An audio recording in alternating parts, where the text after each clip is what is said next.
Olá, sétimo ano. Vamos hoje fazer a correção das páginas 99 e 100 e também da nossa avaliação somativa. Vamos lá?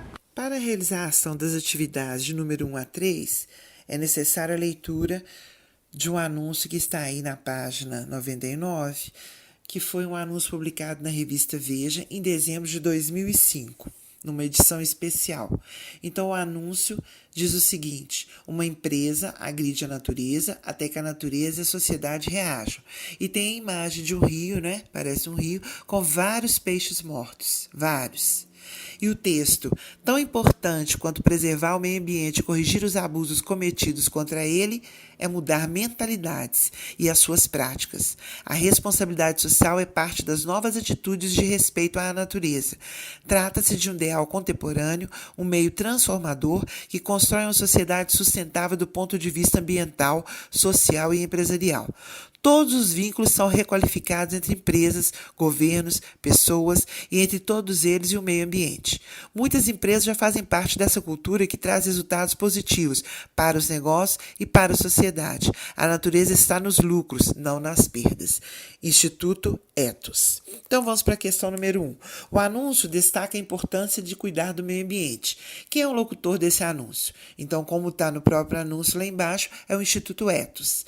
Na letra B, a quem o anúncio se dirige? Então, ele se dirige aos leitores, né, no caso da revista Veja, e também à sociedade de um modo geral, porque o assunto meio ambiente interessa a todos. Na número 2, observe o enunciado verbal em destaque. Então, o enunciado é: uma empresa agride a natureza até que a natureza e a sociedade reajam. Letra A. A foto do anúncio reforça a mensagem verbal? Justifique. Sim, reforça, pois a mortandade de peixe é uma reação da natureza, à poluição provocada pelo ser humano e por empresas. Então, como diz lá no título, né? A empresa, quando ela agride a natureza reage, ela dá a sua resposta. No caso, a poluição provocou a morte de tantos peixes. Na letra B, quantas frases o enunciado apresenta e quantas orações? Então, ele é constituído por uma frase e duas orações. Na número 3, então nós temos lá o enunciado, né? Uma empresa agride a natureza até que a natureza e a sociedade reajam. Temos a primeira oração, que ela é constituída por um sujeito, que é uma empresa, e o predicado agride a natureza. Então, até aí a nossa primeira oração. E na segunda oração, quem é o sujeito? O sujeito é a natureza e a sociedade. E o predicado, reajam. Agora, nós temos um poema para responder as questões de número 4 a número 6. O poema ele é de autoria de Alda Beraldo. E o título é Trovão Coração. Bem longe, estala o trovão. Bem perto, bate o meu coração. O trovão é o coração do céu quando está zangado, que bate tão forte que fica tudo assustado. Então, observando a primeira e a segunda estrofes do poema. Bem longe, estala o trovão. Bem perto, bate o meu coração. Quantas orações há em cada uma delas? Então, elas são constituídas por apenas uma oração. Letra B. Identifica o sujeito e o predicado das orações dessas estrofes. Então, na primeira, o sujeito é o trovão e o predicado, bem longe, estala.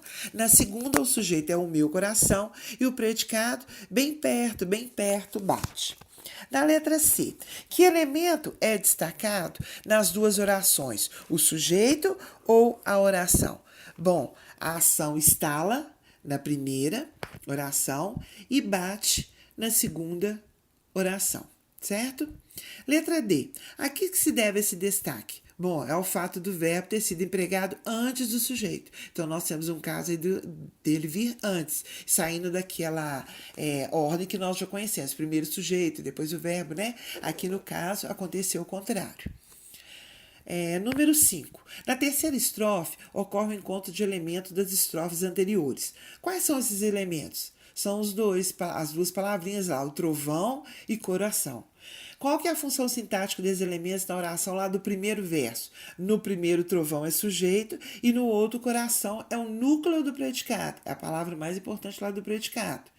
Na letra C, que relação que há entre esses elementos? É uma relação de oposição ou de uma equivalência? É de equivalência. Os dois são equivalentes.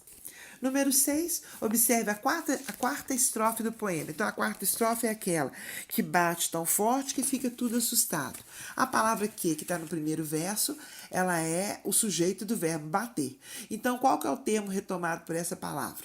Então, ela retoma o termo o coração do céu.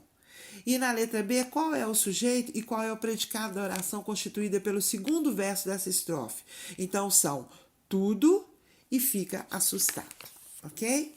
Então, agora nós vamos fazer a correção da nossa avaliação somativa. Então, eu deixei para vocês um texto chamado Os Três Astronautas, é o título, do autor Humberto Eco. Então, depois de fazer a leitura do texto, era para vocês fazerem as atividades. Então, responda na letra A. Os astronautas viajaram pelo espaço. Quem está realizando a ação? Os astronautas, não é? São eles que estão viajando. E o que está se falando deles? Que eles viajaram para o espaço. Na letra B, os cientistas estudaram o espaço. Quem está realizando a ação? Os cientistas. E o que se fala daquele que realiza a ação? Do que se fala deles? Que eles estudaram o espaço. Na letra C, naquela semana, os cachorros foram ao espaço. Quem está realizando a ação? Os cachorros. E o que se fala daquele que realiza a ação da oração? Foram ao espaço naquela semana.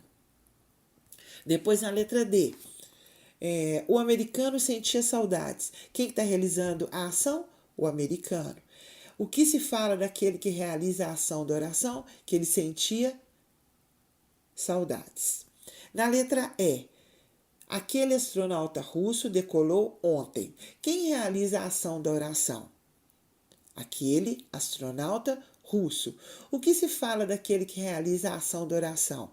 Decolou ontem. Então, se vocês observaram, tem nome essas ações e o que se fala deles. Então, são quem realiza e o que realiza. Então, nós temos aí sujeito e nós temos predicado. Quem está realizando a ação que está na oração é o sujeito. E o que se fala dele, o que ele fez, é o que nós chamamos de predicado. Então, todas essas letras A, B, C, D e E são compostas primeiro o sujeito e depois o predicado. Vocês observaram? Na número 2, eu peço para vocês construírem orações destacando o sujeito e o predicado de cada uma delas. E para vocês prestarem bastante atenção nas gravuras e elaborar 5 orações para cada uma. Então, eu coloquei 2 gravuras e a partir delas vocês vão elaborar as suas orações. E vocês vão prestar atenção, que vocês vão fazer orações que também vocês vão ver lá separados o sujeito e o predicado, que é exatamente o assunto que nós estamos estudando agora no momento. Certo? Então é isso, nós ficamos por aqui hoje. Eu quero pedir a vocês que prestem bastante atenção nas nossas aulas, assistam as videoaulas, assistam mesmo, de verdade, tanto aquela de correção, porque é importante para vocês, quanto aquelas videoaulas de matéria nova, porque nós estudamos língua portuguesa com uma continuidade. Então, a matéria que você está vendo hoje depende muito do que você viu anteriormente. Então, tem uma sequência. Então, se vocês acharem, foi muito rápido a correção, não deu tempo, voltem, pausem o slide, leiam, ouçam o que eu estou falando, façam anotações, vão até o livro de vocês também, estudem, tá? Deem continuidade ao que nós estamos fazendo. É muito importante esse acompanhamento de vocês e que vocês realmente assistam às videoaulas, prestem atenção e acompanhem, tá bom? Então, um abraço para vocês, fiquem com Deus. Tchau!